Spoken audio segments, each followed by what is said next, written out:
We return now to Westinghouse Studio 1 and 12 Angry Men. 12 Angry Men was part of Studio One, which is a signature drama series on CBS. CBS always identified itself with quality drama.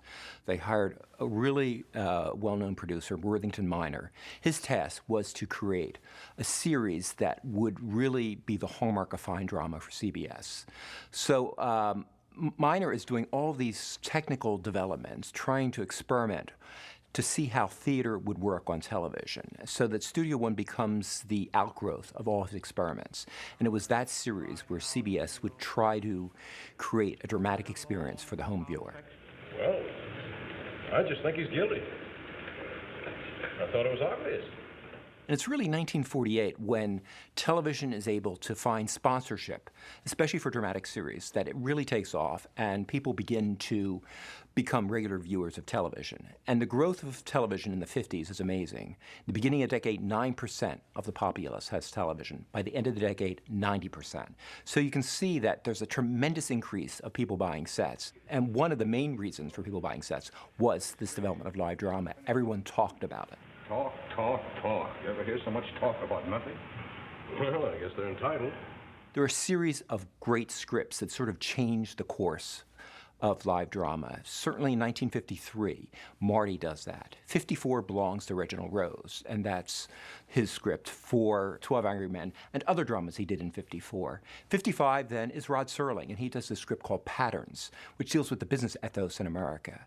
And those three scripts, Marty, 12 Angry Men, Patterns, changed the entire dynamic of live television. If we're going to discuss the case, let's discuss the facts. There are many things happening in American television in the early 50s. The most dominant show is I Love Lucy, that airs on Monday night on CBS. It's also interesting that Studio One also airs on Monday night. I Love Lucy at 9 o'clock, Studio One at 10 o'clock. So that there is this natural flow in a way that people that would watch an I Love Lucy program then later would watch Studio One. So Studio One did very well because it was on probably CBS's most successful night. All right, now you gentlemen can work this any way you want to. By that I mean I'm not going to give you any rules. Well, you can discuss it. Let's vote now. Who knows? Maybe we can all go home. Yeah, let's find out who's where. Right after the war, there were a generation of young writers looking for a new medium. They knew something was happening to American culture. They had seen so many different things happening. They wanted to use live television to express what was the current state of the American soul. And Reginald Rose was part of this group.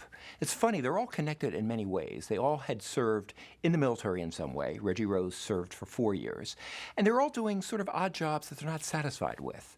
Rose is working in an advertising agency. But when he sees television, he sees a whole new format, a whole new way of writing that really he could adapt his writing skills to. And you can certainly include the major writers, Chayefsky, Rose, and Serling, all come from the same generation, all born in the early 20s, and they all sort of gravitate to television in the early 50s. They see that as a medium for them to express themselves. I have always thought that a man was entitled to have unpopular opinions in this country. This is the reason I came here. In my own country, I'm ashamed. Look, what are we supposed to do now? Listen to the whole history of your country? Reginald Rose's experience in serving in a jury in early 1954 changed his whole thought process, and maybe it changed his writing as well.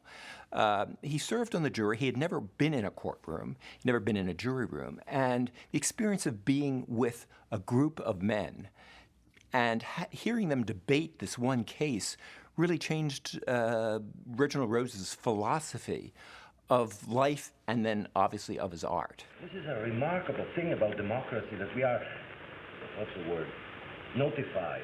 That we are notified by mail to come down to this place and decide about the guilt or innocence of a man we have not known before. The case dealt with a homeless person who stabs a man on the street, provoked a great debate in the jury room as to what type of offense it was. And it could range from manslaughter to assault. And those 8 hours of debating what this offense was really sparked an interest in Rose and the whole legal process. We can be here all night. It's only one night. A man may die because of us. The one thing about Reginald Rose and his jury experience was it was happening in 1954, and that's when Joseph McCarthy was at his apex. In fact, the McCarthy hearings would be held a few months later after Rose is in this jury room. So Rose is thinking about not only his own personal experience in the courtroom, but he's also thinking about what the court means to the American culture. And he begins to ruminate on the whole process of how opinions are formed in the United States. And his portrait in 12 Angry Men is not only of a man trying to determine the guilt or innocence of one individual, but he's also thinking about what is opinion? How is opinion formed? Is it formed by a mob that just wants to get things done, or is it formed by one man who thinks about things and wants to reflect and do the right thing? It's 11 for guilty. Those voting not guilty. 1. Okay? The thing about 12 Angry Men and many of the individual dramas seen on live television is that they were seen as a unique experience. They were seen for one night and one night only. Television drama was very disposable at that time. And it's funny, in 1954, there was no thought that 12 Angry Men would be seen again. They didn't try to restage it. The whole idea of restaging happens the year later with Rod Serling's Patterns. Gentleman chose not to stand alone against us. Well, that's his right. He left the responsibility entirely up to us. He gambled for support, and I gave it to him. 12 Angry Men was immediately seized by the critics, and you could tell in the voting of the Emmy Awards that it was 12 Angry Men that really pushed the Academy to create categories for individual dramas. And in fact, in the Emmy Awards, 12 Angry Men sweeps the Emmys and wins for Best Program of the Year, Best Writer, and Best Actor, Robert Cummings. You want this boy to die because you personally want it, not because of the facts. You're a sadist. Shut up!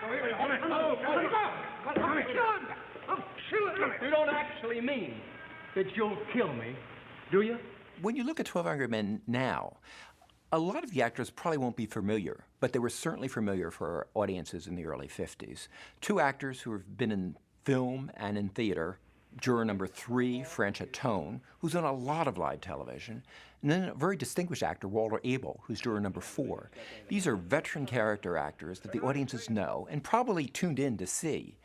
But also on the 12 Angry Men jury are some younger actors who people pretty much don't know. And one is Norman Feld, as he's known in the credits. He becomes Norman Fell after a whole series of character parts in the 60s and 70s until he becomes the landlord in Three's Company. And his character, Mr. Roper, becomes part of American culture. I vote guilty. Number 2? Not guilty. Robert Cummings had been certainly known to movie audiences since the 40s. He appeared in a very well-known Hitchcock film, Saboteur. And he was also going to be in Dial M for Murder, too, in 1954. So Cummings is an actor who can play both comedy and drama. He's not a really serious actor. You don't see him with gravitas. But he's an actor who sort of can specialize in all different types of emotions. He's a lighter actor, and I think that's one of the great surprises when you see him in 12 Angry Men. He really was an everyman. He was not someone who had the conscience that would sort of grapple with issues. But you can see this every guy who then becomes part of a jury system and has his own opinion. Let me ask you something. How come you believe her? She's just one of them, too, isn't she? You're a pretty smart young fellow. Franklin Schaffner, who directed 12 Angry Men, was one of the great directors in live television. He could direct almost any genre. He directed political convention, he directed sporting events from baseball to football, and he also did live drama. So he really had a sense of history and spectacle, and that's what he was known for. Franklin Schaffner really understood the mechanics of moving actors through space. He saw that in history. He could adapt that vision to television. Stop.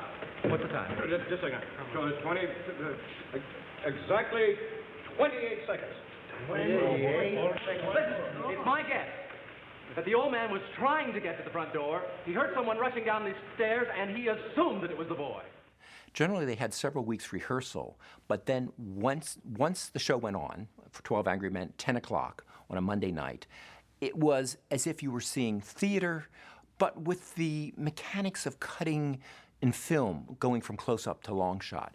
It was a tremendous exercise in how to translate drama to an audience and have this connection between audience and seeing something that was happening before their eyes live. Take a look at that knife.